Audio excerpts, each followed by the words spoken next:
Shalom. Bagaimana kabarnya? Semua sehat? Oke, terus dijaga kesehatannya ya nak ya. Karena itu penting di masa pandemi seperti sekarang ini. Nah, anak-anak, di hari ini kita akan kembali melanjutkan apa yang sudah kita pelajari di minggu sebelumnya mengenai tipografi.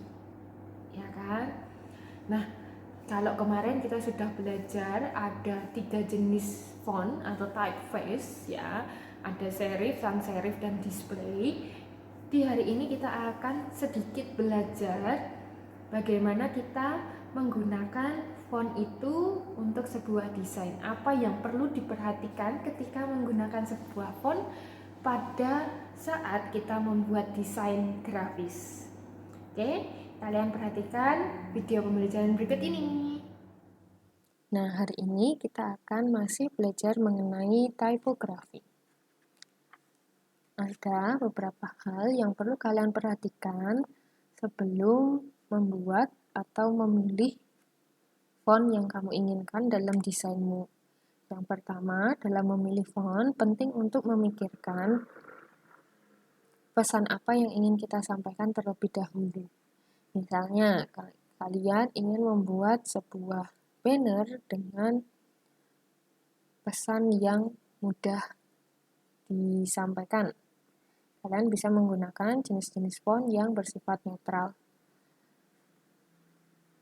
Kemudian, kalian juga perlu ingat bahwa ada beberapa font yang dianggap perlu dihindari dikarenakan ketinggalan zaman atau terlalu sering dipakai. Misalnya, font jenis Comic Sans, Curls, Papyrus, dan lain-lain. Jenis font ini memiliki reputasi yang tidak terlalu bagus. Namun, kalian bisa menggunakan font dengan tampilan dan nuansa yang serupa, misalnya Bubble Body, Cherry Swash, Milonga, dan lain-lain. Kemudian, saat memilih dan menggunakan font, perlu diingat less is more. Artinya, kita perlu membatasi banyaknya jenis font yang kita gunakan dalam sebuah desain.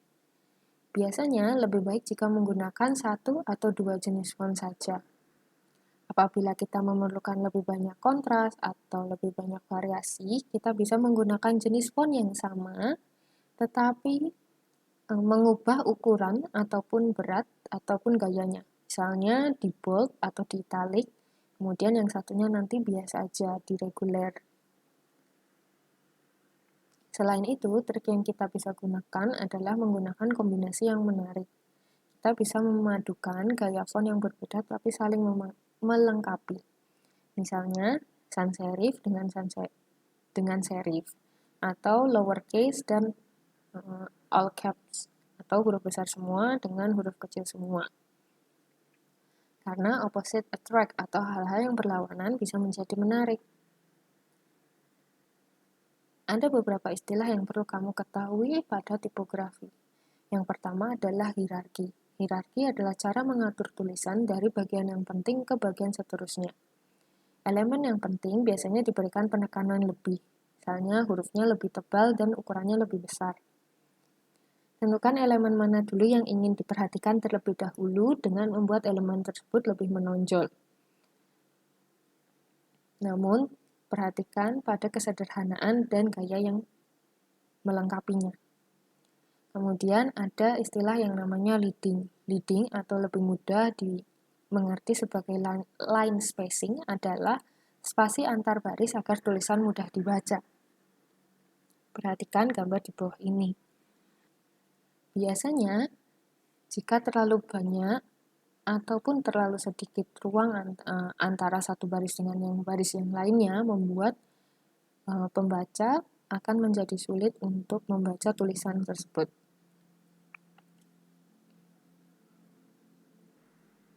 Berikutnya ada tracking. Tracking atau karakter spacing adalah spasi antar karakter untuk menciptakan efek tertentu. Seperti ini ya contohnya. Kemudian ada kerning. Kerning adalah spasi antar karakter agar tulisan lebih menarik. Tidak seperti tracking, kerning bervariasi pada setiap kata karena setiap huruf memiliki spasi yang berbeda-beda. Ada jenis font yang memiliki kerning yang buruk, tapi ada juga font yang memiliki spasi atau kerning yang baik. Nah, setelah ini kita akan mencoba mempraktekkan apa yang sudah kita pelajari di CorelDRAW. Nah, sekarang kita akan mencoba membuat sebuah sertifikat sederhana gitu ya. Misalnya kita mau membuat desain sertifikat sederhana. Nah, misalnya isinya baru tulisan aja. Mungkin kalian bisa membuka modul seperti contoh yang di modul itu. Kita akan membuat seperti itu ya.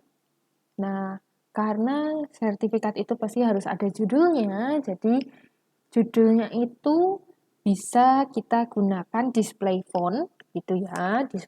Display font boleh, atau serif atau sans serif juga boleh sebenarnya, nggak masalah. Nah, yang penting ingat bahwa kalian perlu menggunakan syarat less is more itu tadi. Ya, less is more, karena kalau semakin banyak nanti pilihan jenis fontnya, itu nanti akan tidak terlalu tidak menarik gitu ya, lebih agak susah dibacanya. Jadi selain kalian memilih mau menggunakan display, serif, dan sans serif, perlu diingat juga bahwa nanti kamu perlu melihat bahwa hanya bisa menggunakan 1-2 jenis font gitu ya.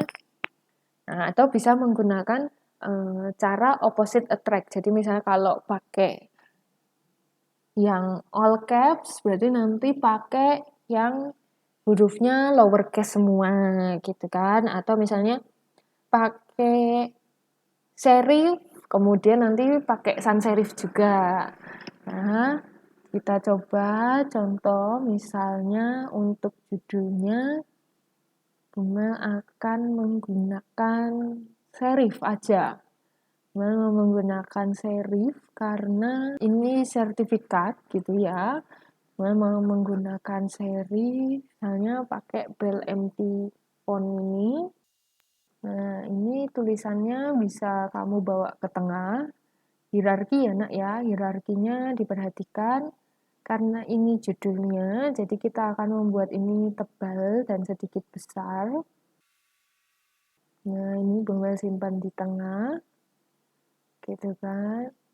Kemudian untuk tulisan isinya, itu Bunga mau menggunakan sans serif.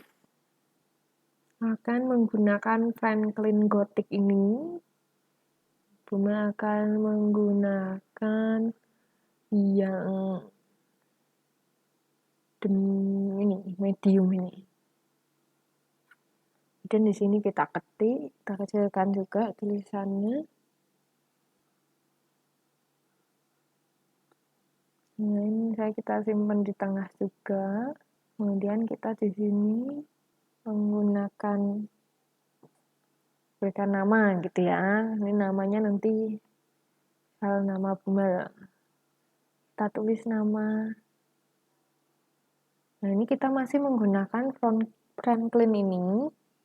Nah, tadi kan kalau kalian lihat, Franklin Gothic itu kan sebenarnya punya banyak jenis ya. Nah, ini masih bisa kita pakai karena dia masih dalam satu jenis font yang sama, tetapi ini hanya lebih tebal, misalnya seperti itu.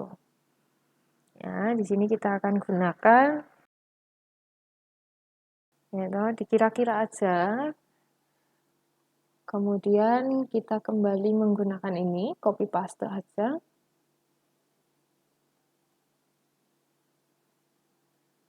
Kemudian bisa kita ganti tulisannya.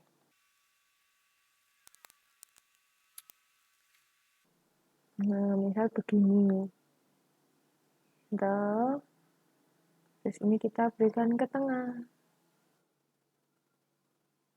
Nah, kurang lebih begitu ya. Jadi, Nah, itu tadi tentang tips ya. Tips bagaimana mengatur font untuk mendapatkan sebuah desain grafis yang menarik. Ya, karena gimana pun juga ketika kamu membuat sebuah desain grafis, misalnya poster atau brosur atau banner atau flyer, apapun itu, dan ada fontnya, ada tulisannya, biasanya kita harus membuat orang bisa membaca desain kita dengan mudah. Kita pelihat desainmu itu harus bisa menangkap dengan cepat dan mudah apa yang ingin kamu sampaikan, gitu ya. Jadi font itu memegang bagian penting ketika kita membuat desain grafis. Ya. Nah, semoga pembelajaran kita hari ini bisa bermanfaat bagi kamu. Ya, kita akan ketemu lagi di video pembelajaran berikutnya. Sampai jumpa. Shalom.